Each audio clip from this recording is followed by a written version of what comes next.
এটা স্বপ্ন নাকি সত্যি? মুচকি হেসে আদি বলল, সত্যি ম্যাম। কিন্তু তুমি এখানে কি করে? নিশ্চয়ই আনিকা বলেছে তোমায় ফোন করেছিল নিশ্চয়ই।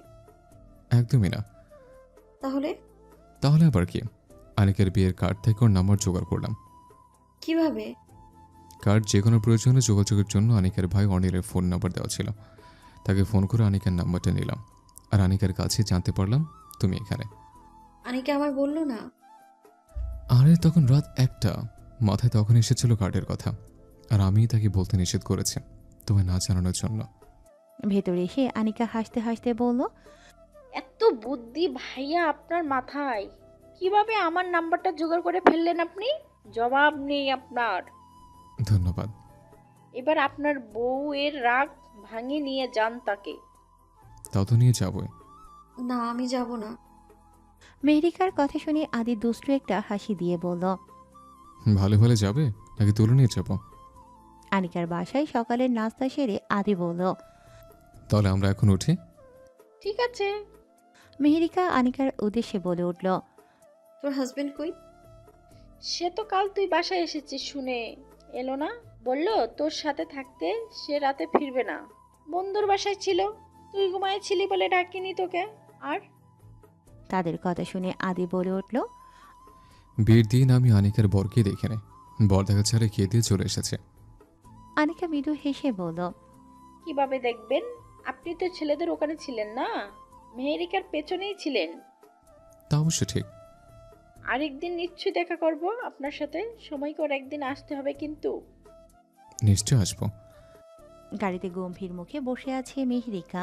তার দিকে তাকিয়ে হালকা কেশে আদি বলল, ভালোবাসা মানুষের কাছে না গিয়ে বান্ধবীর বাসায় কেন গিয়েছ? আমার ব্যাপার সেটা। তোমার ব্যাপার নয়, ডিল হয়েছিল আমাদের। সানিয়ার বিয়ে না হওয়া অবধি তুমি কোথাও যেতে পারবে না, বুঝছো? হুম।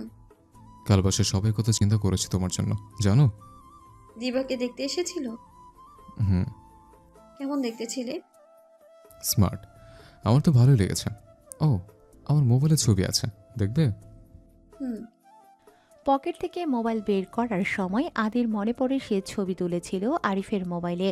মেহেরিকার দিকে তাকিয়ে আদি বলল, উফ, সরি মেহের, ছবি ভাইয়ের মোবাইলে। ও বাসায় গিয়ে দেখাবো কেমন? দিবার কাছেও থাকবে। ঠিক আছে। নিজের রুমের বিছানায় শুয়ে আছে রাজীব। চোখের কোণায় জমে আছে তার নোনা জল। মেহেরিকার জন্য বুকের মাঝে চিনচিনে ব্যথা করছে তার। কি দিতে পেরেছে এই মেয়েটাকে সে? কিছুই দিতে পারেনি। অথচ মেয়েটা তাকে কতই না ভালোবেসেছে, যার পরিমাণ হিসেবে পেয়েছে শুধুই কষ্ট।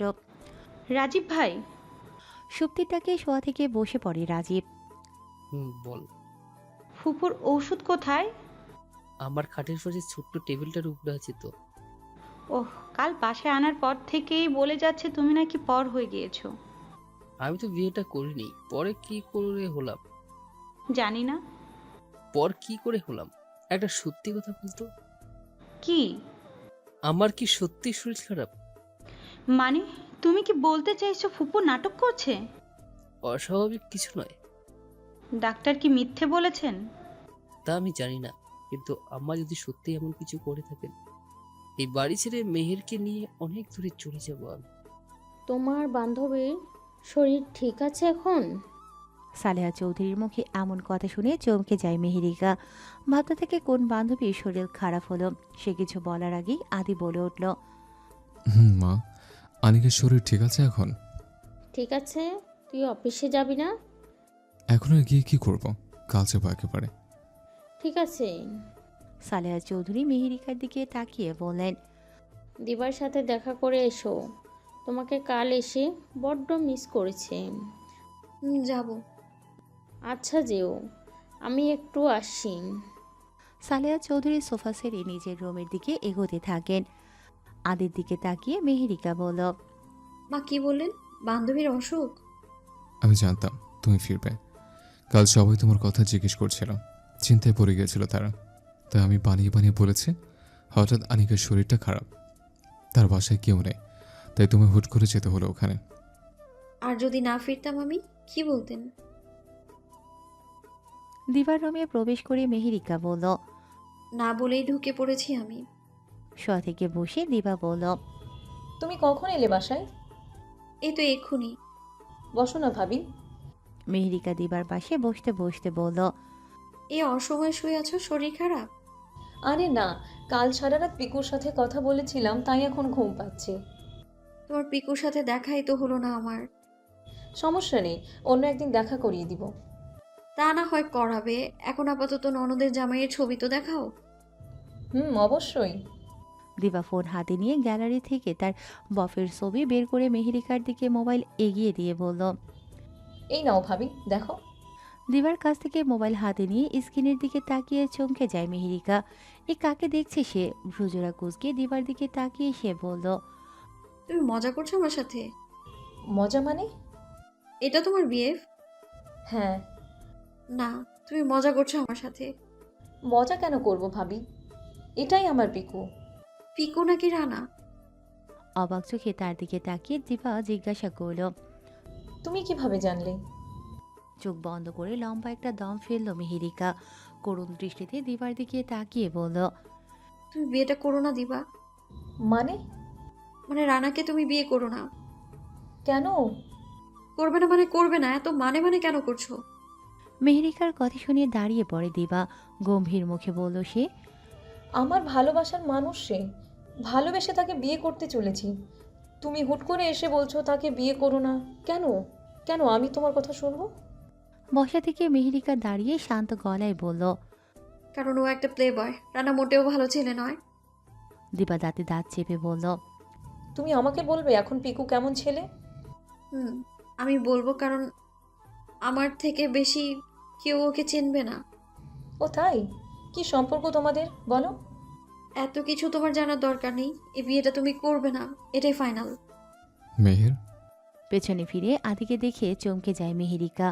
আর দিবা ভাইয়ের পাশে গিয়ে বলতে শুরু করলো, ভাইয়া, তোরা তো প্রেম করে বিয়ে করেছিস, তাও পালিয়ে।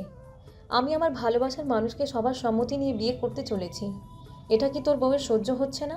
সে কি কোনো ঝামেলা হলেই খুশি হতো? দিবার কথার কোনো জবাব না দিয়ে মেহেরিকার উদ্দেশ্যে আদি বলল। রুমে এসো, কথা আছে। হুম। আদির পিছু পিছু মেহেরিকা তাদের রুমের দিকে এগিয়ে যাচ্ছে। মাঝপথে মিলিয়ে সে তাদের থামিয়ে হেসে বলে উঠল, এক রাত থাকুনি তুমি মেহেরিকা, কিন্তু আমার দেবরের কাছে তা 1000 রাতের মতো লেগেছে। মিলির কথা শুনে আদি নিজের রুমের দিকে এগিয়ে যায়। তা দেখে মেহেরিকা মৃদু হেসে মিলির উদ্দেশ্যে বলল, তোমার দেবর আমার উপর রাগ করেছে ভাবি। কাল রাতে বাসায় ছিলে না বলে। আচ্ছা যাও, রাগ ভাঙাও তার। আদির পাশে গিয়ে মেহেরিকা বলল। এসেছি আমি। মেহেরিকার মুখোমুখি দাঁড়িয়ে শান্ত গলায় আদি প্রশ্ন করল, কি বলেছো তুমি দিবাকে? রানাকে যেন বিয়ে না করে? হুম। কেন? মেহেরিকার কাছে কোনো জবাব না পেয়ে আদি বলল, তার মানে দিবা যা বলছে তাই সত্যি? ওর ভালো তুমি চাইছো না? আদিয়াত, নাহলে কারণটা কি? তোমার বফ তোমাকে ছুড়ে ফেলে দিয়েছে বলে অন্যদের ভালোবাসার সফলতা তোমার সহ্য হচ্ছে না? তাই বলে তুমি ভুলভাল বুঝিয়ে দিবাই কতির মাঝে হচ্ছে না? তাই বলে তুমি ভুলভাল বুঝিয়ে দিবাই কতির মাঝে ফাটল সৃষ্টি করতে চাইছো? নাহলে রানা তোমাকে কি ক্ষতি করেছে? এ পর্যায়ে চেঁচিয়ে মেহেরিকা বলে উঠল, ও আমার কি ক্ষতি করেছে? আমার আজকের এই পরিণতির কারণ শুধুমাত্র রানা, আমার দুর্ভাগ্যের কারণ একমাত্র রানা। কি বলে গেল মেহেরিকা? রানা একটা প্লে বয়? কেন বললো সে এমন? সত্যি কি? না না। তার পিকু এমন হতে পারে না, কিছুতেই না। সে দিবাকে অনেক ভালোবাসে, আর তাই বাসায় প্রস্তাবও নিয়ে এসেছে। তার সাথে তো কোনো খেলা করেনি সে। নিশ্চয় মেহেরিকা বানিয়ে বলছে। কত আপন ভেবেছিল সে মেহেরিকাকে, আর সেই কিনা তার ক্ষতি চাইছে। ছি, কি করে পাইল মেহেরিকা এমন করতে? এসব ভেবে দিবার চোখ বেয়ে পড়ছে অনবরত পানি। কিন্তু হঠাৎ তার মাথায় আসে, মেহেরিকা কিভাবে জানলো তার পিকুর নাম রানা? নিশ্চয়ই বাসার কেউ বলেছে। তাই হবে। বারান্দার দরজা বন্ধ করে আছে, ভেতরে বসে আছে মেহেরিকা। এদিকে আদি অনবরত দরজায় কড়া নেড়ে তার উদ্দেশ্যে বলে যাচ্ছে, মেহের, আমাকে সবটা খুলে বলো। না বলে বুঝবে কি করে? বলো প্লিজ মেহের। আমি একটু একা থাকতে চাই, প্লিজ তুমি যাও এখন। আর কোনো কথা না বলে আদিয়াত বিছানার উপরে এসে বসে। মেহেরিকা চোখজোড়া বন্ধ করে ভাবতে থাকে প্রায় 2 মাস আগে ঘটে যাওয়া তার জীবনের কাহিনী। রাজীবের সাথে দেখা করার জন্য মেহেরিকা তাদের বাড়ির পাশের রেস্টুরেন্টে এসেছে। রাজীব না আসায় ব্যাগ থেকে মোবাইল ফোন বের করে তার ফোন নাম্বার ডায়াল করে কানে দেয় সে।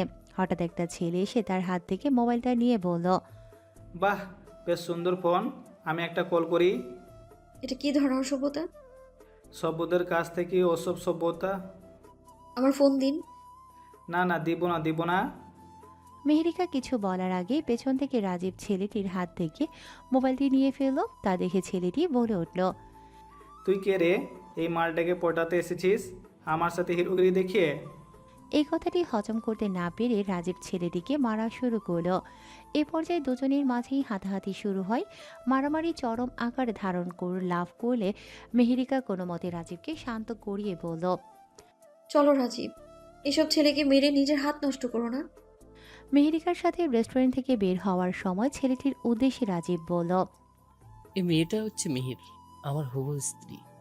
তাকে নতুন করে পটানোর আমার প্রয়োজন নেই। ওর জন্য আজ বেঁচে গেলি, না হলে তোর এমন হাল করতাম। রাত 12টা। ফোনে কথা বলছে মেহেরিকা ও রাজীব। এখনো মুড অফ তোমার রাজীব? হওয়ার কথা নয় কি? আমার মেয়েরকে কোন সাহসে হয়েছিল মাল বলে? ওই ছেলেটা জানতো না মেয়েটা কার হবু বউ? জানলে কখনো বলতো না? কেউ কি নিজ ইচ্ছেতে এতগুলো মার খেতে চায় বলো? মেহেরিকার কথা শুনে হো হো শব্দে হেসে ওঠে রাজীব। রাজীবের হাসি শুনে মেহেরিকা বলল, রাগ তাহলে কমেছে রাজীব সাহেবের? মেয়ে সাহেবার সাথে কথা বললে রাগ না কমে কি করে পারে? পাম দেওয়া হচ্ছে তাই না? তুমি কি চাকা চাকা হলে না হয় পাম দিতাম। আচ্ছা তাই? তাই মিহির, হুম। ছেলেটাকে দেখছো কি কোথাও? না তো। আমিও দেখিনি। আহা, বাদ দাও না রাজীব, যা হওয়ার হয়ে গিয়েছে, অন্য কথা বলো। কিসের কথা বলবো? তোমার যা খুশি। প্রেমের কথা বলি। মৃদু হেসে মেহেরিকা বলল, বলো। 3 দিন পর কলেজে যাওয়ার জন্য বাসা থেকে বের হয় মেহেরিকা। বিয়ে ঠিক হওয়ার পর থেকে ট্যাক্সিতে কলেজে আসা যাওয়া করে সে। তাই প্রতিদিনের মতো আজও সে একটি ট্যাক্সি ভাড়া করে উঠেছে। কিছু দূর যাওয়ার পর মেহেরিকা খেয়াল করলো গাড়ি অন্য পথে যাচ্ছে। মেহেরিকা আতঙ্কিত মুখে বলল, ড্রাইভার ভাইয়া, আমার কলেজ ওই দিকে নয়, আপনি ভুল দিকে যাচ্ছেন। গাড়ি থামিয়ে ড্রাইভার বলল, ও আচ্ছা, আমি দুঃখিত। হঠাৎ করে গাড়িতে অন্য একটি ছেলে উঠে মেহেরিকার পাশে বসে বলল। হ্যালো মেহের। অবাক চোখে তাকিয়ে মেহেরিকা বলল, তুমি? মেহেরিকার মুখে তুমি ডাক শুনে ট্যাক্সিতে ওঠা ছেলেটি বলে উঠল, আহা, তুমি শুনতেও কি আপন আপন লাগছে। সরি, আপনি এখানে কি করছেন? নামেন বলছি এখান থেকে। নেমে যেতে তো উঠিনি আমি। দেখুন, আমি বুঝতে পেরেছি সেদিনের রেস্টুরেন্টের ঘটনার জন্য আপনি হয়তো রেগে আছেন। আমি দুঃখিত, রাজীবের হয়ে আমি ক্ষমা চাইছি। রাজীব, আমার নামের সাথে মিল আছে বেটার। রানা রাজীব একটা মেয়েকে ভোগ করলে কেমন হয়? মানে? পকেট থেকে রুমাল বের করে আচমকা মেহেরিকার মুখ চেপে ধরে রানা।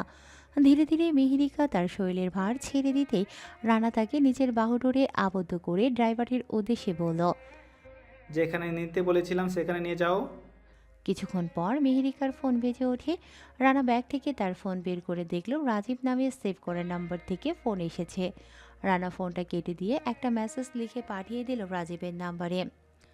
তোমায় আমি ভালোবাসি না রাজীব, আমি অন্য একজনকে ভালোবেসে ফেলেছি। আজ তার সাথে অনেক দূরে চলে যাচ্ছি, ক্ষমা করো আমায়। রাজীবকে মেসেজ পাঠিয়ে ক্ষান্ত হয়নি রানা।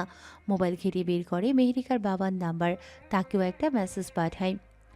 রাজীবকে আমি বিয়ে করতে পারবো না বাবা, ছেলেটা ভালো না, তাই আমি আমার রাস্তা বেছে নিলাম। এখানে থাকলে বিপদে পড়বো আমি। রাজীবের মুখে সেদিন রানা শুনেছিল মেহেরিকা তার হবু স্ত্রী, তাই খুব সহজেই রানা মেহেরিকার বাবার কাছেও কারণবশত মেসেজ পাঠাতে সক্ষম হয়। মেহেরিকার বাবা আর রাজীবকে মেসেজ পাঠিয়ে তার ফোনটি সুইচ অফ করে দেয় রানা। কি মেসেজ দিল মেহের? কার সাথে কোথায় যাচ্ছে সে? ভালোবাসে না মানে? নিশ্চয়ই মজা নিচ্ছে সে। তার মেহের এমন করতেই পারে না। মেহের তাকে কষ্ট দিতেই পারে না। আর কারো সাথে চলে যাওয়া দূরের কথা। আপন মনে এসব ভেবে রাজীব ডায়াল করে মেহেরিকার নাম্বারে, কিন্তু ফোন বন্ধ পেয়ে তার মনের অস্থিরতা বাড়তে থাকে। সত্যি কি মেহের তাকে ঠকালো? চোখ জোড়া মিটিমিটি করে খুলল মেহেরিকা, কিন্তু অন্ধকারে কিছুই দেখতে পারছে না সে। তার উপর মাথাটাও ভার হয়ে আছে। এই কোথায় এসে পড়েছে সে? তৎক্ষণাৎ মনে পড়ে তার রানার কথা। রানাই কি তাকে এখানে নিয়ে এসেছে? কিন্তু কেন? ফ্লোরে পড়ে আছে মেহেরিকা। ওঠার চেষ্টাও করেও পারছে না। মনে হচ্ছে শরীরের ওপর ভারী কোনো জিনিস আছে। পুরো শরীর তার ব্যথা করছে। এমন সময় রুমের বাতি জ্বলে উঠলে দেখা পায় সে রানার। কোনো মতে বসে রানার দিকে অগ্নিদৃষ্টিতে তাকিয়ে মেহেরিকা বলল, কোথায় নিয়ে এসেছেন আমায়? কেন নিয়ে এসেছেন? কি মতলব আপনার? কোনো কথার জবাব না দিয়ে রানা তার দিকে এগিয়ে আসতে থাকে দেখে মেহেরিকা বলল। একদম কাছে আসার চেষ্টা করবেন না, প্লিজ যেতে দিন আমায়। মেহেরিকার খুব কাছে গিয়ে রানা বলল, যা করা তা তো করেই ফেলেছি। রাজীবের আগেই তোমাকে ভোগ করেছি আমি। আমার প্রতিশোধ নেওয়া হয়ে গেছে। মেহেরিকার বাড়ির ভেতরে প্রবেশ করে রাজীব দেখা পায় কাশেম আহমেদের।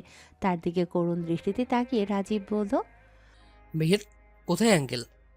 কাশেম আহমেদ গম্ভীর গলায় বললেন, আমার মেয়েটাকে কি করছো তুমি, যার জন্য সে বাড়ি ছেড়ে চলে যেতে বাধ্য হয়েছে? অবাক চোখে তার দিকে তাকিয়ে রাজীব জিজ্ঞাসা করল, আমি কি করেছি মানে? মেহেরিকা আমাকে মেসেজ দিয়ে সবটা জানিয়েছে, কিন্তু পোড়া কপাল আমার। মেসেজটা আমি এখন দেখেছি, না হলে আরও আগে মেয়েটাকে খুঁজে বের হলে পেয়ে যেতাম আর তোমার হাত থেকে উদ্ধার করতাম তাকে। আঙ্কেল, আপনি কি বলছেন? আমি কিছুই বুঝি না। আমিও কিছু বুঝি না। কি করছো আমার মেয়ের সাথে তুমি? রেশমা আহমেদ এসে রাজীবের উদ্দেশ্যে বললেন, তুমি নিশ্চয়ই মেয়েটাকে লুকাইয়া রাখছো।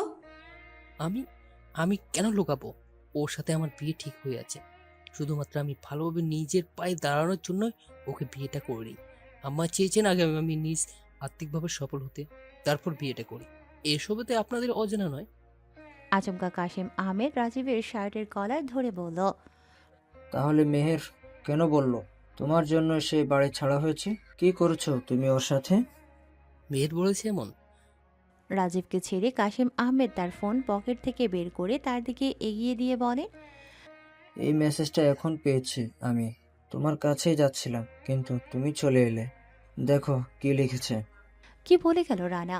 রাজীবের আগেই সে তাকে ভোগ করেছে। এর মানে কি? বেহুশ থাকা অবস্থায় তার সাথে কি খারাপ কিছু করেছে রানা? এজন্যই বুঝি তার শরীরটা এমন লাগছিল। কি হয়ে গেল আল্লাহ! এখন আমি কিভাবে এখান থেকে বের হব? আর কি জবাব দেবো আমি রাজীবকে? কি জবাব দেবো বাবাকে? এই কলঙ্কের দাগ ঘুচাবো কি করে আমি? আপন মনে এসব ভেবে চিৎকার করে কেঁদে চলেছে মেহেরিকা। আমার সাথে এত বড় বিশ্বাসঘাতকতা তুমি করতে পারলে মেহের? আর কারো হাত ধরে চলে যেতে বুকটা কাঁপলো না তোমার? কি বলছো তুমি তোমার বাবাকে? আমি ছেলেটা ভালো না, কি করেছি আমি তোমার সাথে? অত্যন্ত সেই জবাবটা দিয়ে যেতে তুমি। তুমি কি সেদিনের ঘটনার জন্য চলে গিয়েছিলে? রাজীবের মনে পড়ে যায় তার আম্মা যেদিন তাদের বাসায় একা রেখে তার চাচার বাসায় গিয়েছিল সেদিনের কথা। সেদিন সে মেহেরের অনেকটা কাছে চলে এসেছিল। মেহেরের মাঝে হারিয়ে তার সাথে মিশে যেতে চেয়েছিল সে। মেহেরের এক একটা নিঃশ্বাসের শব্দে প্রায় মাতাল হয়ে যাওয়ার মতো অবস্থা ছিল তার। কিন্তু এক পর্যায়ে মেহেরের ফুপিয়ে কান্নার শব্দ পায় রাজীব। কান্নার শব্দ পেয়ে সে মেহেরিকার ওপর থেকে নিজের শরীরের ভার সরিয়ে তাকে কান্নার কারণ জিজ্ঞাসা করাতে মেহেরিকা বলেছিল, বিয়ের আগে এসব আমরা ঠিক করছি না রাজীব। আমাদের মা বাবারা অনেক বিশ্বাস করেন আমাদের। মেহেরিকার এই কথাটিতেই কষ্ট হলেও রাজীব তাকে ছেড়ে দিয়েছিল সেদিন। তারপরেও কেন মেহের বলল রাজীব ভালো ছেলে নয়? তাহলে কি মেহের সেদিনের ঘটনার জন্যই রাজীবকে ভুল বুঝেছে? যদিও রাজীব তাকে ছেড়ে দিয়েছিল, কিন্তু মেহের কেঁদে মা বাবার কথাটা না বললে হয়তো আবেগের বশে ভুলটা করে বসতো। ভালোবাসার মানুষের সাথেই তো মিশে যেতে চেয়েছিল রাজীব। আর এটাই মেহেরিকার খারাপ লেগেছে, যার কারণে সে অন্য একজনের সাথে বাড়ি ছেড়ে চলে গিয়েছে। কি করে পারল মেহের এমনটা করতে? নিজের মনে মেহেরিকাকে নিয়ে এসব ভেবে ভেবে সিগারেটে আগুন জ্বালালো রাজীব। এই মুহূর্তে এটির খুব প্রয়োজন তার। 3 দিন পর মেহেরিকাকে আজ অন্য একটি রুমে শিফট করা হয়েছে। এই রুমটায় একটি খাট, আলমারি ও একটি টেবিল রয়েছে শুধু। রুমের ভেতরেই একটা ছোট্ট বাথরুম আছে। মেহেরিকা খেয়াল করলো এই রুমে কোনো জানালাই নেই। ছোট্ট একটা দেখা যাচ্ছে, কিন্তু তা অনেকটাই উপরে। আদৌ কি জানালা ছিল না, নাকি রানা কিছু করেছে মেহেরিকার জানা নেই। রুম পছন্দ হয়েছে তোমার? রানার কথায় দাঁতের দাঁত চেপে মেহেরিকা বলল, আপনার আমাকে ভোগ করার ইচ্ছে ছিল, করেছেন, তাহলে ছাড়ছেন না কেন আমায়? সেদিন আমি যা করেছিলাম রাগে বসে করেছিলাম, এখন যা করছি ভালোবাসা টানে। মানে? মানে তোমাকে আমি বিয়ে করব মেহের। মাথা ঠিক আছে আপনার? একেবারে ঠিক আছে, তবে হ্যাঁ, এখন করব না। কয়েকটা বড় লোকের মেয়েকে পটাতে ব্যস্ত আছি আমি। তাদের পটিয়ে কিছু টাকার ব্যবস্থা করি আগে, তারপর তোমাকে বিয়ে করে দূরে কোথাও চলে যাব। আমি রাজীবকে ভালোবাসি। তোমার কি মনে হয় এই অবস্থায় রাজি তোমাকে মেনে নেবে? কথাটি বলে রানা হো হো শব্দে হেসে ওঠে। তার হাসিটা দেখতে কোনো শয়তানের চেয়েও কম লাগছে না। মেহেরিকার চিৎকার দিয়ে সে বলল, থামুন। আহা সোনা, চিৎকার করে লাভ নেই। তোমার আওয়াজ কেউ শুনবে না এখানে। জনমানবহীন জায়গা এটা, হবে না? 8 দিন পর রাজীবের বাসায় আসে শুভদি। রাজীবের মায়ের কাছে সবটা শুনেই সে এখানে আসে। ধীর পায়ে রাজীবের রুমে প্রবেশ করে সে বলল, রাজীব ভাই আসবো? সত্যি তুই এখন এলি? ভেতরে এসে শুভদি বলল, মাত্র এলাম। ও, এ কি অবস্থা করেছো নিজের? ফুপুর কাছে শুনলাম চাকরিতেও যাও না তুমি। ভালো লাগছে না কিছু। একটা প্রতারক মেয়ের জন্য নিজের জীবনটা নষ্ট করবা তুমি? কি করতে বলছিস এখন? আমার সাথে চলো আমাদের বাসায়, এখান থেকে দূরে কোথাও গেলে ভালো থাকবা তোমার। তোদের বোঝা হওয়ার কোনো ইচ্ছে আমার নেই। বোঝা নয় রাজীব ভাই, বাবা তোমার জন্য ভালো চাকরির ব্যবস্থা করতে পারবে বলেছে। আমার মনে হয় তোমার আমার সাথে যাওয়াটাই ভালো হবে। ফুপু একটা তোমাকে নিয়ে চিন্তায় ভেঙে পড়েছে। তুমি ওদের একমাত্র ছেলে, তুমি যদি... আমি যাব সত্যি তোর সাথে। ভুলে যেতে চাই আমি মেহের নামক ওই মেয়েটাকে। 12 দিন পর মেহেরিকা হাঁটতে থাকে। তাকে যে রুমে আটকে রাখা হয়েছে সেই রুমে। এই 23 দিনে কম পালাতে চেষ্টা করেনি সে। যতবারই ধরা খেয়েছে নানাভাবে শাস্তি দেওয়া হয়েছে তাকে। কখনো খাবার দেওয়া হয়নি, কখনো পানি দেওয়া হয়নি, কখনো তাকে বেঁধে রাখা হয়েছে, আবার কখনো তার গায়ে হাতও তোলা হয়েছে। তবু সে দমে যায়নি, বারবার চেষ্টা করে চলেছে এই নরক থেকে বের হওয়ার জন্য। হঠাৎ দরজা খুলে ভেতরে আসে রানা। আলমারির দিকে এগিয়ে সে মেহেরিকার কাপড় বের করে সে একটা ব্যাগে সেসব ঢুকোতে থাকে। তা দেখে মেহেরিকা বলল, কি করছেন আপনি? জামা কাপড় গুছাচ্ছি। মানে? আজই আমরা অন্য জায়গায় যাব, দূরে কোথাও। মানে? মানে দূরে কোথাও গিয়ে বিয়ে করব আমরা। আমি কোথাও যাব না। মেহেরিকার পাশে গিয়ে রানা তার ঘাড় চেপে ধরে বলল, এতদিন তোর ইজ্জত নিয়ে আর খেলিনি কেন জানিস? বিয়ে করব বলে তোকে, আর তুই নাকি বলছিস আমার সাথে তুই যাবি না। চুপচাপ দাঁড়িয়ে থাক, কথা বললেই বিপদ। রানা আলমারির পাশে গিয়ে তার মাঝে থাকা ছোট্ট ড্রয়ারটা চাবি দিয়ে খুলতে লাগলো। মেহেরিকা এতদিন ধরে দেখছে আলমারির ড্রয়ারটা তালা মারা থাকে, কিন্তু তাতে কি আছে তার জানা নেই। রানা ড্রয়ার খুলতে মেহেরিকা দেখতে পায় তাতে অনেকগুলো টাকা, তার ফোনটা রয়েছে। এত কাছে তার ফোনটা ছিল, অথচ সে বুঝতেই পারেনি। অবশ্য বুঝেও কি হতো, চার্জ তো থাকবে না ফোনে এতদিনে। হঠাৎ ফোন বেজে উঠে রানার। রিসিভ করে ওপার থেকে কথা শুনে বলল, কি? আমি এখনই আসছি। তাড়াহুড়ো করে রুম থেকে বেরিয়ে যাওয়ার সময় চেঁচিয়ে বলে যায়, তৌফিক দরজাটা লাগিয়ে দিস, এই মেয়ের যেন বের হতে না পারে। তৌফিককে ভালোভাবে চিনে মেহেরিকা, ছোট্ট একটা ছেলে। রানার অবর্তমানে সেই মেহেরিকার খাবার দিয়ে যায়, কিন্তু আজ সে কোথায়, দরজা কেন বন্ধ করতে আসছে না? এসব ভেবে মেহেরিকা ধীরে ধীরে রুমের বাইরে পা রাখে। রুম থেকে বের হয়ে যা দেখে তা দেখে পুরোই চমকে যায় মেহেরিকা। বাজারে বাজার করছিলেন কাশেম আহমেদ। এমন সময় এলাকার এক লোক এসে তার উদ্দেশ্যে বললেন, আছে তো, ও কক্সবাজারের বাইরে আছে, আমার এক আত্মীয়র বাসায়। কিছু বলার আগেই কাশেম আহমেদের ফোন বেজে ওঠে। বাসা থেকে ফোন এসেছে দেখে রিসিভ করে বলল, হ্যালো। ওপার থেকে কাঁপা কাঁপা কণ্ঠে মনিয়া বলল, আপু বাসায় এসেছে বাবা। নিশ্চুপভাবে বসে আছে নিজের রুমে মেহেরিকা। আজ পালানোর এত বড় সুযোগ পাবে তার জানা ছিল না। রানা যখন তৌফিকের উদ্দেশ্যে কথা বলে চলে যায়, তখন মেহেরিকা তৌফিকের কোনো সাড়া না পেয়ে রুমের বাইরে পা রাখে। আর তখনই সে দেখতে পায় সদর দরজাও খোলা। তার মানে তৌফিক বাসায় নেই। এই সুযোগ কাজে লাগায় মেহেরিকা। আলমারির ড্রয়ার খোলাই ছিল, তা থেকে নিজের মোবাইলটা নিয়ে বেরিয়ে পড়ে সে বাসার উদ্দেশ্যে। যে বাড়িতে তাকে আটকে রাখা হয়েছিল সেই বাড়ি থেকে বের হয়ে দৌড়তে থাকে সে। খুব সহজেই মেন রোড পেয়ে যায় মেহেরিকা, কিন্তু সে বেশ অবাকই হয়, কেননা এই জায়গাটা তাদের বাড়ি থেকে খুব বেশি দূরে নয়। বাড়ির কেউ চেষ্টা করলেই তাকে খুঁজে বের করতে পারত, তারা কি চেষ্টা করেনি? আর না ভেবে মেহেরিকা বাড়ির উদ্দেশ্যে দ্রুত বেগে দৌড়াতে দৌড়াতে বাড়ি এসে পড়ে। মেহেরিকার দিকে তাকিয়ে মনিয়া বলল, আপু কই ছিলি তুই এতদিন? নিশ্চুপ মেহেরিকাকে দেখে রেশমা আহমেদ বললেন, যার সাথে পালাইয়া গেছিল সে বুঝি তাড়াইয়া দিছে তোমাকে? ছলো ছলো চোখে মুনিয়ার দিকে তাকিয়ে মেহেরিকা জিজ্ঞাসা করলো, রাজীবকে একটু বলবি আমি এসেছি? উনি এখানে নেই। নেই মানে? উনি চাকরির উদ্দেশ্যে কক্সবাজারের বাহিরে আছেন। মুনিয়ার কথায় কোনো কিছুই মেহেরিকা বুঝছে না। কি বলছে সে? এই অবস্থায় রাজীব চাকরির উদ্দেশ্যে বাইরে গিয়েছে, এটা কখনো হতে পারে না। আর কিছু না ভেবে মেহেরিকা ছুটে যেতে থাকে রাজীবের বাড়ি। দরজায় কড়া নাড়ার শব্দ পেয়ে দরজা খুলে চমকে যান মেহেরিকাকে দেখে কুলসুম হক। এ কি তুমি? রাজীব কোথায়? তুমি এখানে কেন? নতুন প্রেমিক ছেড়ে দিয়েছে বুঝি? কি বলছেন আপনি এইসব? আমার ছেলেটাকে কষ্ট দিয়ে চলে যেতে বিবেকে বাঁধেনি তোমার? আমি রাজীবকে কষ্ট দিইনি। আমার কথাটা তো একবার শুনুন। তুমি আমার কথা শোনো মেয়ে, আজকের পর থেকে তোমাকে আমার বাড়ির আশেপাশেও যেন না দেখি আমি। যেখানে যার কাছে গিয়েছিলে তার কাছেই চলে যাও। আর কোনো কথা না বলে কুলসুম হক মেহেরিকার মুখের সামনে দরজাটা বন্ধ করে দেন। কুলসুম হক কি বলেছে এতক্ষণ, এর কোনো মানে মেহেরিকা খুঁজে পাচ্ছে না। এখন কিভাবে সে রাজীবের সাথে যোগাযোগ করবে? ভাবতে ভাবতে চোখ যায় তার পাশের দোকানের দিকে। ওখানে গিয়ে ফোন নিয়ে ডায়াল করে রাজীবের ফোন নম্বরে, কিন্তু সুইচ অফ বলায় হতাশ হয়ে যায় মেহেরিকা। হঠাৎ তার মনে পড়ে আনিকার কথা। আনিকার বফ রায়হান হলো রাজীবের বন্ধু, সে নিশ্চয়ই রাজীবের খোঁজ তাকে দিতে পারবে। এই ভেবে মেহেরিকা ছুটে যায় আনিকার বাসার দিকে। মেহেরিকা কোথায়? কাশেম আহমেদের কথাই মুনিয়া বলল, আপু তো রাজীব ভাইয়াদের বাসায় দিকে গেল।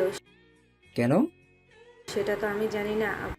সে রাজীবের হাত থেকে বাঁচার জন্য নাকি এই বাড়ি ছেড়েছে? আবার সেখানে কেন গিয়েছে? আপু আসলেই বলতে পারবো বাবা।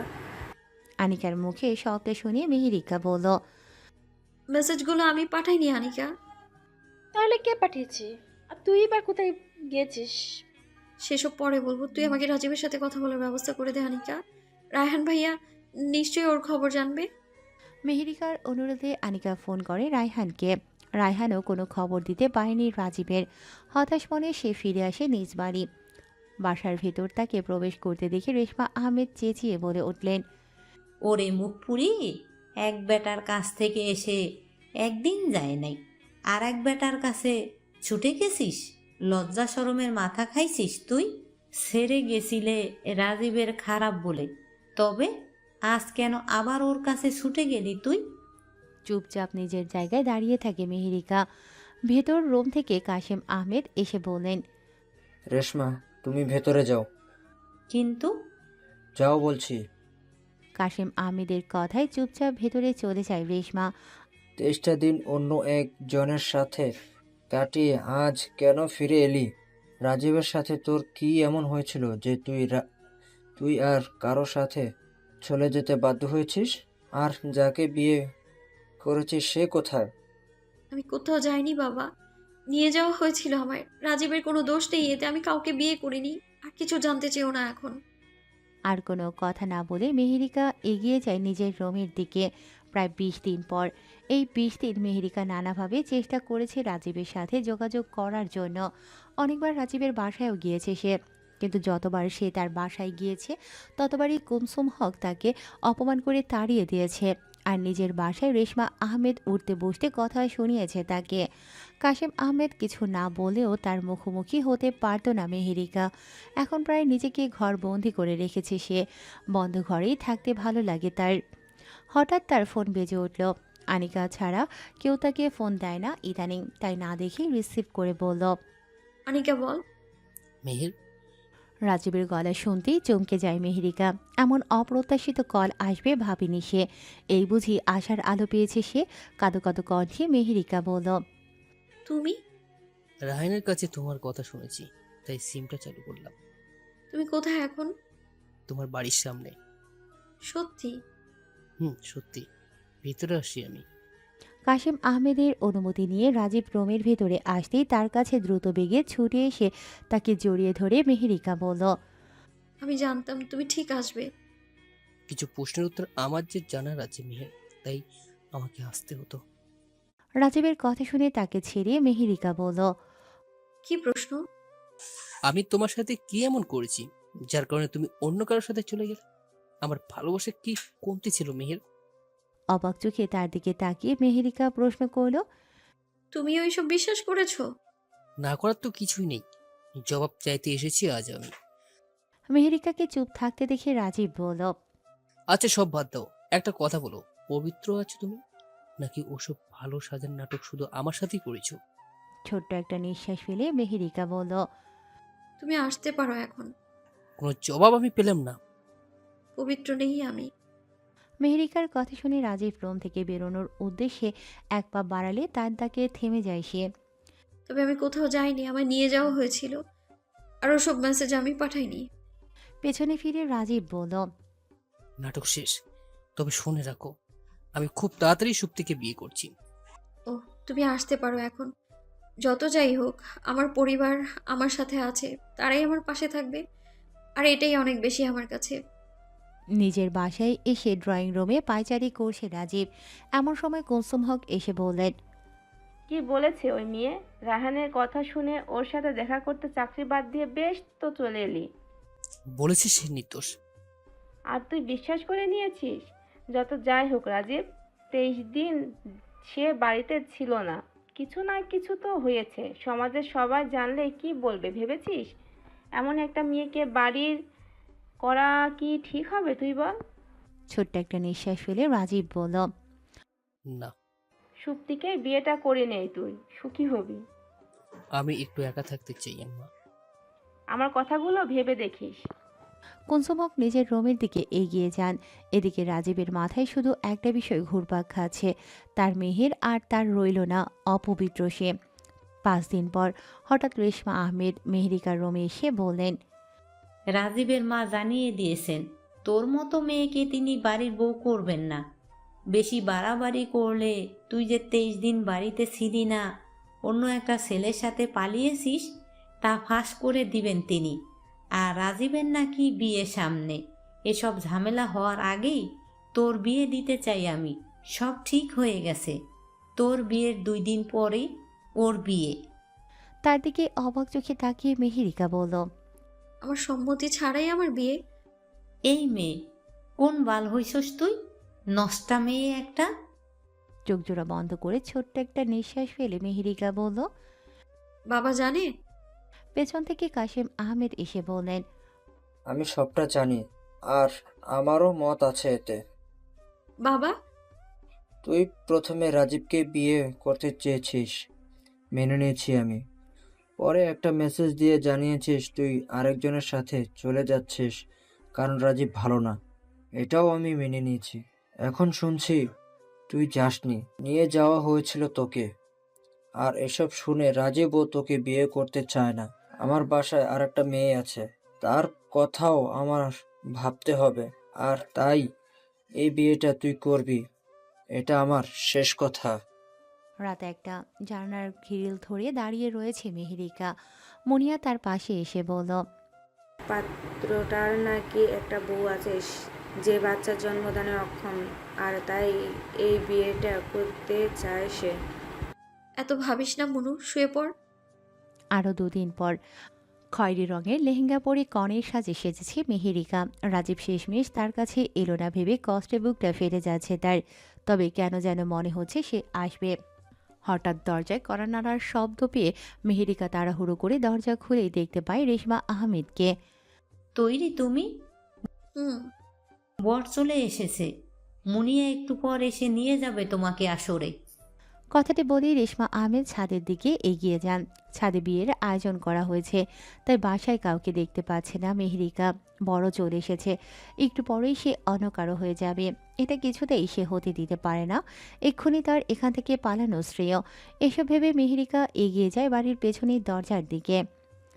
মেহের, আমাকে না বললে বুঝবে কি করে কি হয়েছে? আদির ডাকে মেহেরিকা ভাবনার জগৎ থেকে বের হয়। বসা থেকে দাঁড়িয়ে বারান্দার দরজা খুলে দিতেই আদি তাকে টেনে নিজের বাহু ডোরে আবদ্ধ করে বলল। আমি দুঃখিত মেহের, তোমার সাথে ওইভাবে কথা বলা আমার উচিত হয়নি। মৃদু হেসে মেহেরিকা মনে মনে বলল। সবার মতো সবটা জানলে তুমিও আমায় ঘৃণা করবে আদিয়াত। আদির কাছ থেকে নিজেকে ছাড়িয়ে মেহেরিকা বলল। আমি তোমার সবটা বলতে চাই আদি, তবে একা নয়, দিবাকেও সাথে নিয়ে। তুমি ওকে নিয়ে আসবে প্লিজ। মেহেরিকার স্মৃতিচারণ করতে করতে কখন যে রাজীবের দু চোখ বেয়ে পানি চলে এসেছিল নিজেই বুঝতে পারেনি। রাজীবের উচিত ছিল সেদিন মেহেরিকার পাশে থেকে তার অপরাধীকে শাস্তি দেয়া, কিন্তু কি করেছে সে? মেহেরিকা আর পবিত্র নেই শুনে রাজীব তার থেকে মুখ সরিয়ে নিয়েছে। অপরাধীকে এটাও জানতে চায়নি। আনিকার কাছে তার এমন একটা পাত্রের সাথে বিয়ে হবে জেনেও কোনো পদক্ষেপ নেয়নি। আর আজ আজ কি করেছে সে? ভুল করবে না বলে একই ভুল আবারও করেছে। মেহেরিকার অনাগত সন্তানকে মেরে ফেলতে বলেছে। কেন সে পারত না সব ভুলে বাচ্চাটিকে নিজের পরিচয়ে বড় করতে? মেহেরিকাকে একটু সুন্দর ভবিষ্যৎ দিতে সে কি পারত না? অবশ্যই পারত, কিন্তু সে এমন করল না কেন? তাহলে তার নিজের ভালোবাসায় কি কমতি ছিল? আপন মনে এসব ভেবে চোখের পানি ফেলে চলেছে রাজীব। এমন সময় সুপ্তি এসে হাঁপিয়ে বলতে থাকে।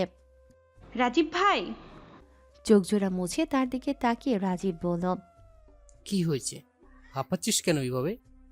ফুপু কি হয়েছে আমার? তুমি চলো আমার সাথে। মেহেরিকার মুখে রানার বিষয়ে সবটা শুনে স্তব্ধ হয়ে যায় আদি ও দিবা। তাদের দিকে তাকিয়ে মেহেরিকা বলল, আজকাল কিন্তু নানাভাবে বের করা যায় বাচ্চার আসল বাবাকে, সেটা। সে বিষয়ে কথা না বলে দিবা বলল, তোমরা তাহলে আসল স্বামী স্ত্রী নও? আর তুমি ভাইয়াকে না রাজীব নামক ছেলেকে ভালোবাসো। রানার কারণে তোমাদের সম্পর্কে ফাটল ধরে। আর তোমার সন্তানের বাবা রানা। দিবা, তুমি এই বিয়েটা করো না প্লিজ।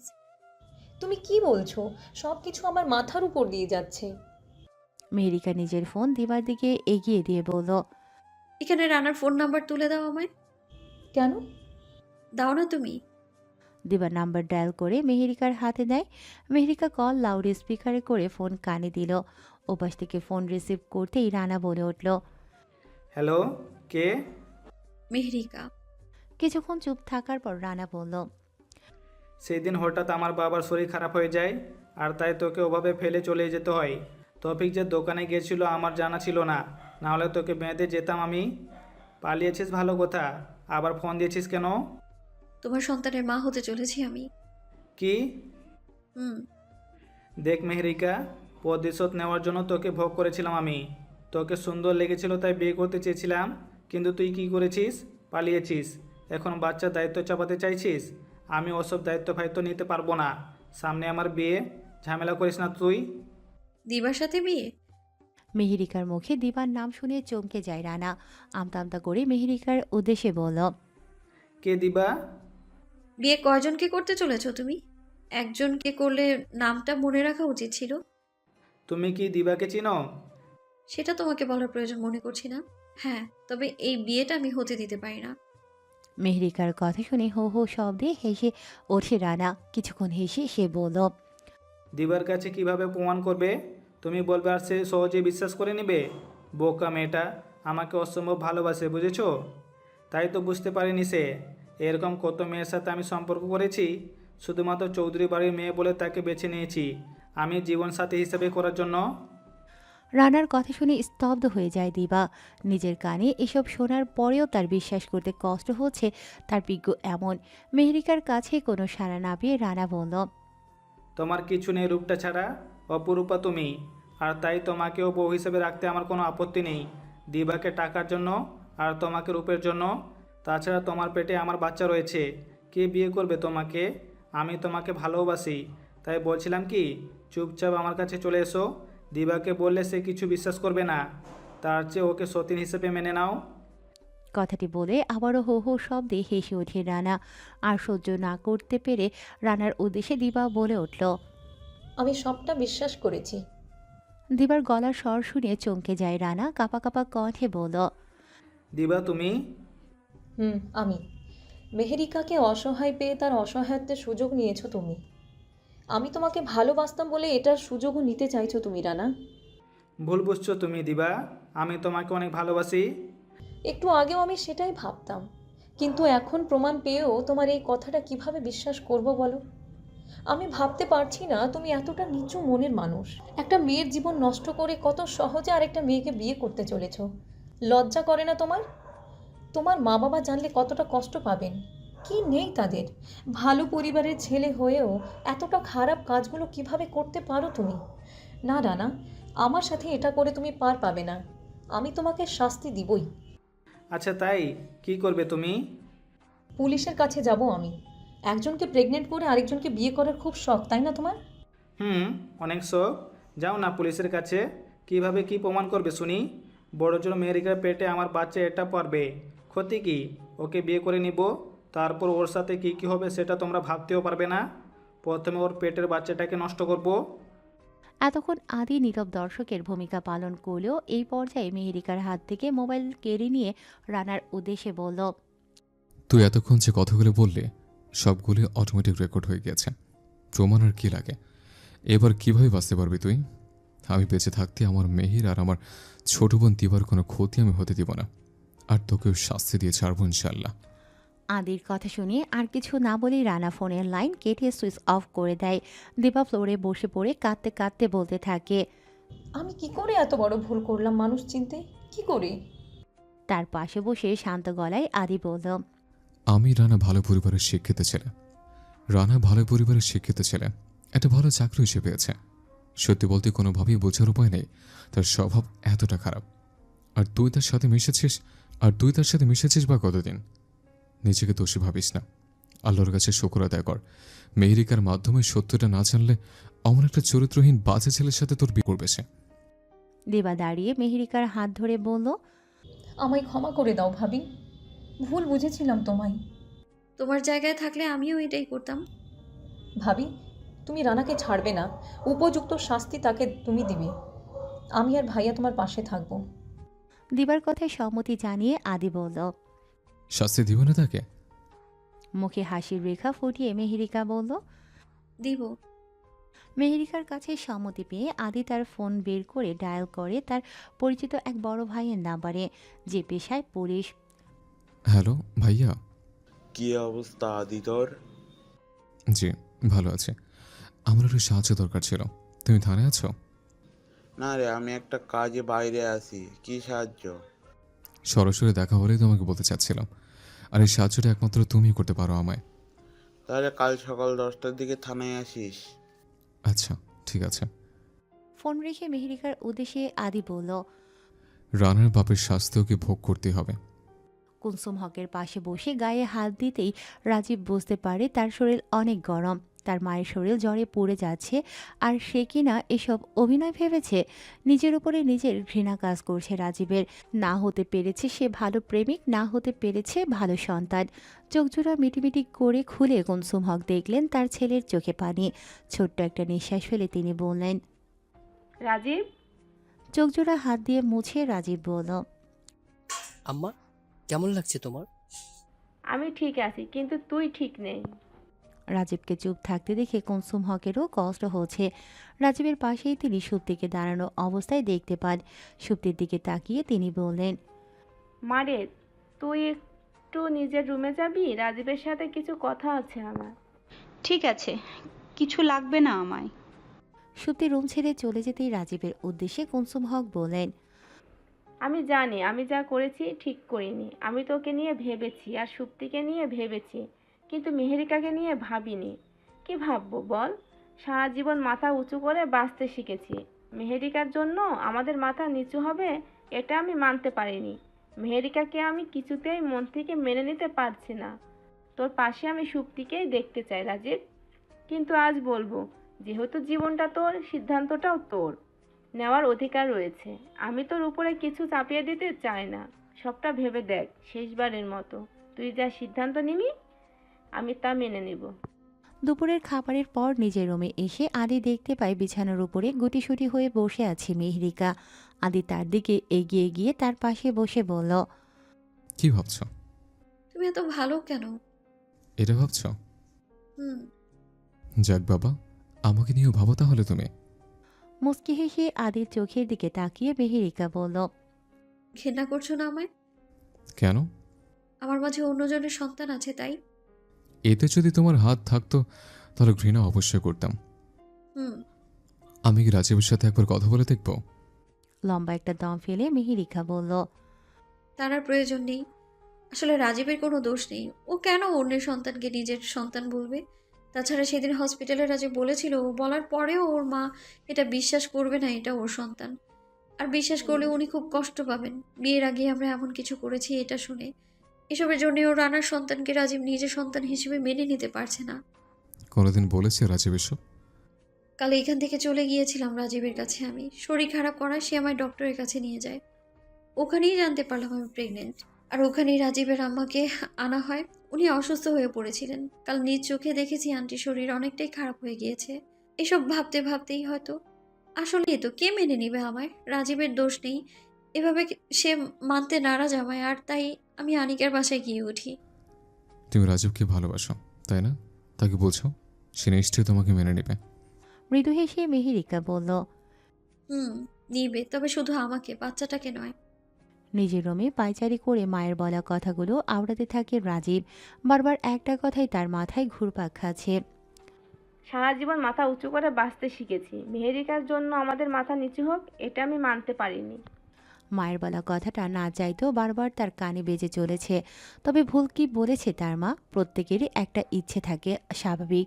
মেহেরিকা যদি সত্যিই তাকে ভালোবাসে তাহলে নিশ্চয়ই সে তার কথা মেনে তার কাছে চলে আসবে। অন্যায় কি চেয়েছে সে? অন্যের পাপের ফসলটাকে বিনাশ করতে বলাটা কি ভুল? নিশ্চয়ই নয়। সারা জীবন এই পাপের বোঝা বয়ে বেড়ানোর কোনো মানেই হয় না। মেহেরিকাকে বোঝালে সে নিশ্চয়ই বুঝবে। ঠান্ডা মাথায় ভালো করে বোঝালে সে অবশ্যই তার ভালোবাসাকে বেছে নেবে, ওই পাপের ফসলকে নয়।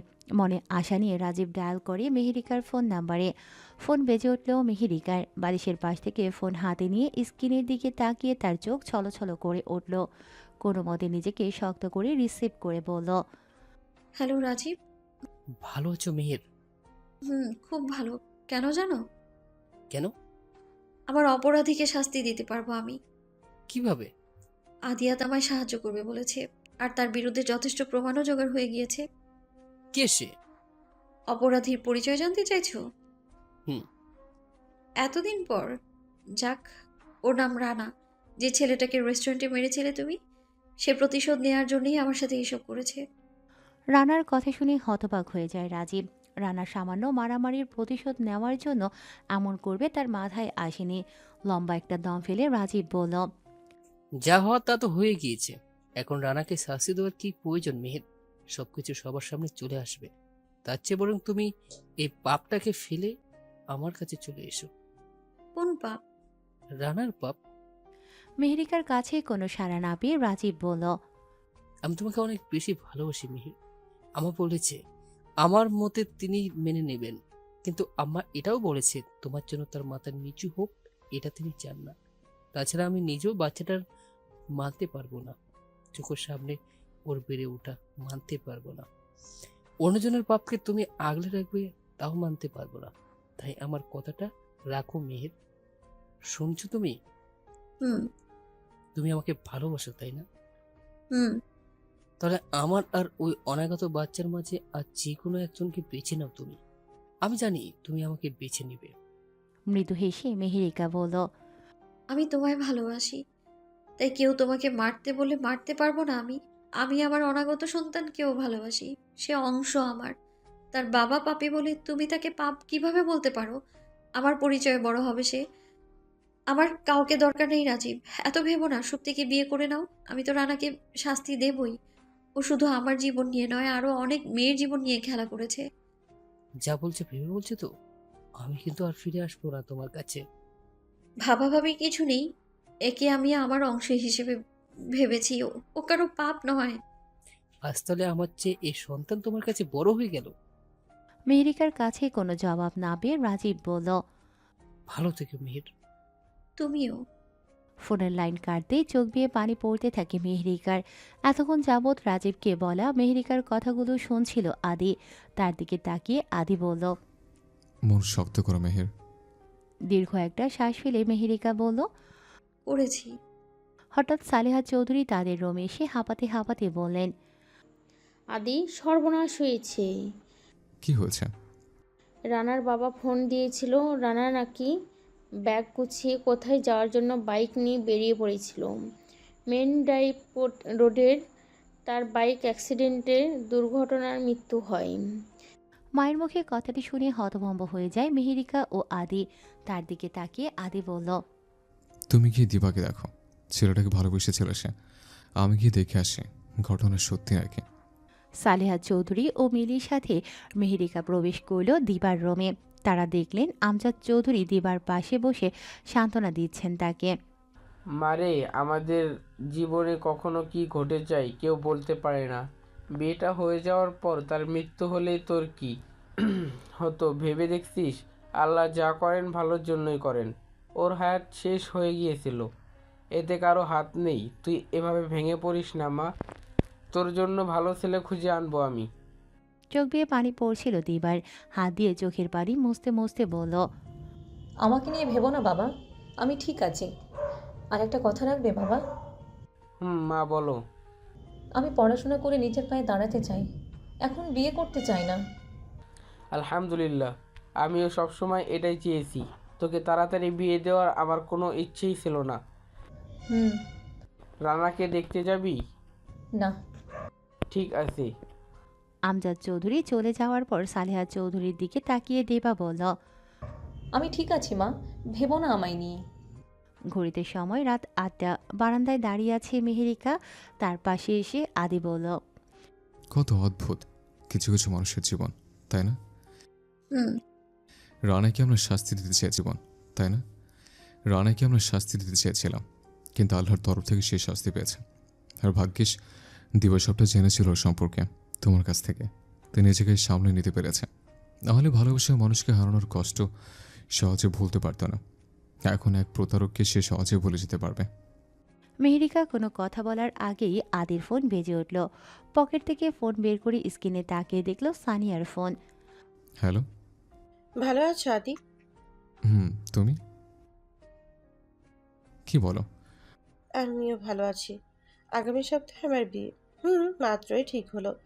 আর সাথে সাথেই তোমাকে জানালাম আমি। মেহেরিকাকে অবশ্য আগে জানাতে চেয়েছি, কিন্তু ওর ফোন বন্ধ পাচ্ছি। ওর শরীরটা আসলে ভালো না। ও আচ্ছা, বাবা যাবেন তোমাদের বাসায় দাওয়াত দিতে। আসতে হবে কিন্তু আমার বিয়েতে তোমাদের। আগে বলো বিয়ে কার সাথে? ওই পাথরের সাথেই তো? ফোন রাখার পর আদির দিকে তাকিয়ে ছোট্ট একটা নিঃশ্বাস ফেলে মেহেরিকা বলল, আমারও কাজ শেষ তাহলে। সানিয়ার বিয়ে আমি যেতে পারি এখন? বিয়ে হওয়ার পরেই না হয়? না প্লিজ, আমায় কোনো টাকা দিতে হবে না, আমি চলে যেতে চাই। মিথ্যে মায়ের বাঁধনে আর আটকে থাকতে চাই না আমি। এভাবে সবাইকে আর ঠকাতে পারছি না আমি। কোথায় যাবে? জানি না। আর কোনো কথা না বলে আদি বেরিয়ে যায় রুম ছেড়ে। রাজীবের রুমে গিয়ে সুপ্তি তার হাতে সিগারেট দেখে বলল, এসব না খেলে কি নয় রাজীব ভাই? সুপ্তির কথা শুনে রাজীব সিগারেটের অ্যাস্ট্রেতে ফেলে তার দিকে এগিয়ে এসে বলল, আমাকে আর রাজীব ভাই না বললে কি হয় না? অবাক চোখে তাকিয়ে প্রশ্ন ছড়ে সুপ্তি। কি ডাকবো তাহলে? শুধুই রাজীব? বুঝলাম না। নতুন করে জীবনটা শুরু করতে চাই সুপ্তি, সাহায্য করবি তুই? আমার মন থেকে মেয়েদের নাম মুছে দিতে পারবি তুই?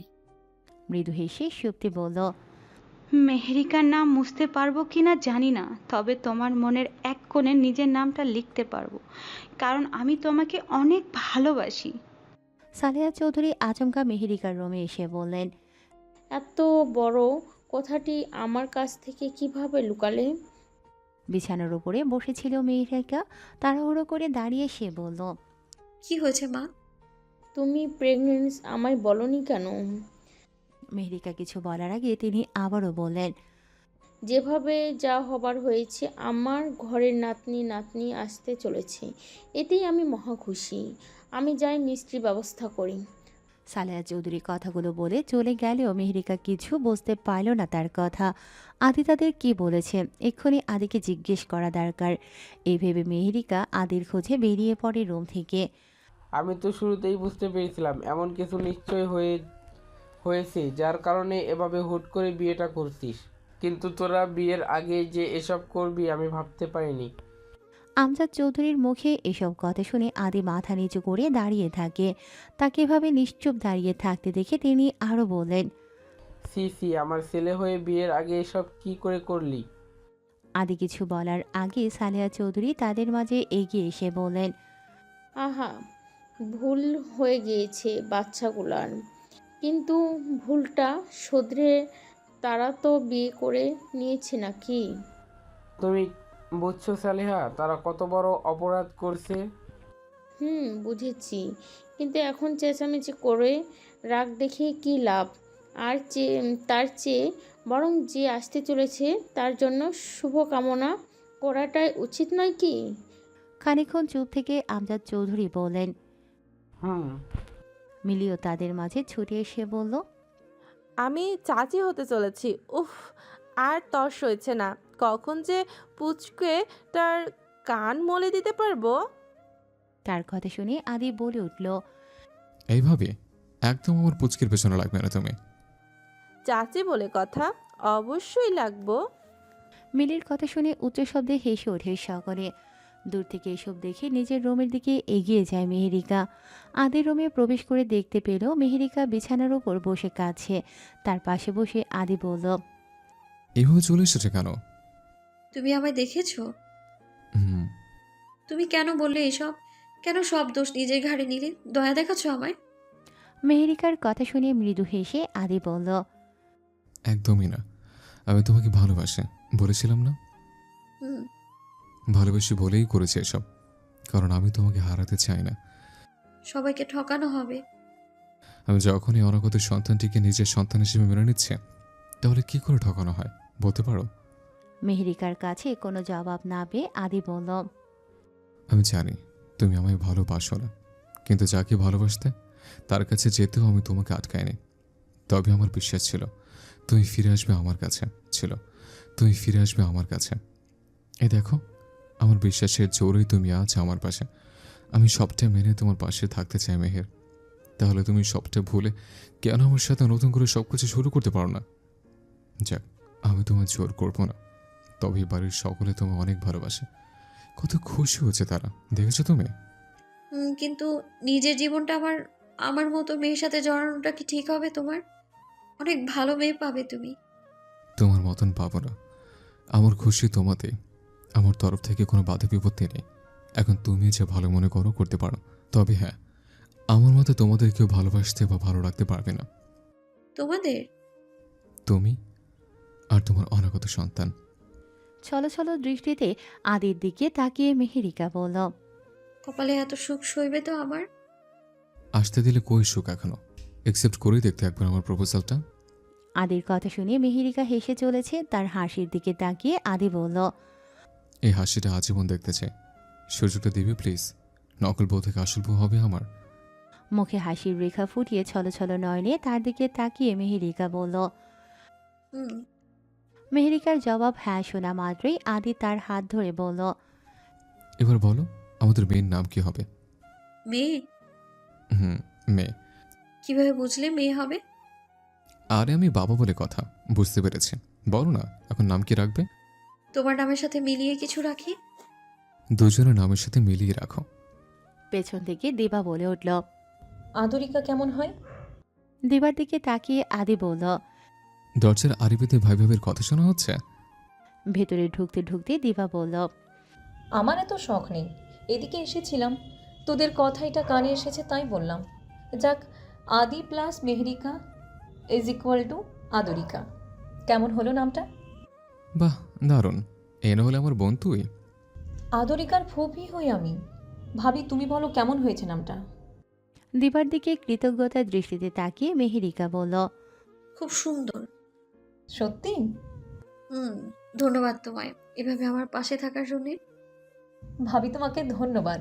তুমি না থাকলে আমি রানা নামক ব্যক্তিটার আসল পরিচয় কখনো জানতেই পারতাম না। এসব বাদ দাও, তোমাদের বিয়ে কখন সেটা বলো। সালেহা চৌধুরী মিষ্টির প্লেট হাতে নিয়ে ভেতরে আসতে আসতে বললেন, কার বিয়ে? মানে ভাইয়া ভাবির তো জমজমাট করে বিয়ে হয়নি, এটার কথাই বলছিলাম। আমার নাতনির আগে সুস্থভাবে জন্ম নিই, তারপর না হয় বড় করে অনুষ্ঠান করে আবার বিয়ে দিব। আদি আর মেহেরিকা, কি বলিস তোরা? মুস্কি হেসে মেহেরিকা বলল, আপনি যা ভালো বোঝেন মা। আদরিকার যখন 2 মাস। মেহেরিকার আর আদি বসে আছে একটি পার্কের বেঞ্চের উপর। তাদের সাথে রয়েছে তাদের মেয়ে আদরিকা। মেহেরিকার দিকে তাকিয়ে আদি বলল, এই প্রথম কোনো বাচ্চার মা বাবার বিয়ে দেখেছে, তাই না মেহের? আমাদের ফুল গতকাল আমাদের বিয়েতে কত মজা করেছে, দেখেছো? সবার কোলে চড়ে চড়ে। হুম। জানো আদিয়াত, সবটাই যেন আমার স্বপ্ন স্বপ্ন লাগছে। ভেবেছিলাম আমার মা অন্তত ঝামেলা করবে, কিন্তু তিনিও কত সহজভাবেই বলল যা হয়েছে তাতে আমার কোনো হাত ছিল না, যা হচ্ছে তাতে যেন ধরে রাখতে পারি। উনিও বুঝি সৎ মা থেকে মা হয়ে উঠতে পারলো। তুমি তো সবসময় এটা চেয়েছিলে, তাই না? হুম। আদরিকার দিকে তাকিয়ে আদি বলল। এই যে আমার ফুল, আপুর কোলে আসবে? আদের কথা শুনে মুচকি হেসে মেহেরিকা বলল। তুমি ওকে আদ্রিকা ডাকোই না, খেয়াল করেছি আমি। হুম, আমি ওকে ফুল ডাকি। কলঙ্কের ফুল বলে? মৃদু হেসে আদি বলল। না, ও আমাদের ভালোবাসার ফুল, আর ও আমার ফুল কুমার। হুম। আদের চোখের দিকে তাকিয়ে মেহেরিকা বলল। আদিয়াত, হুম, ভালো না বেশে পারলাম না তোমায়।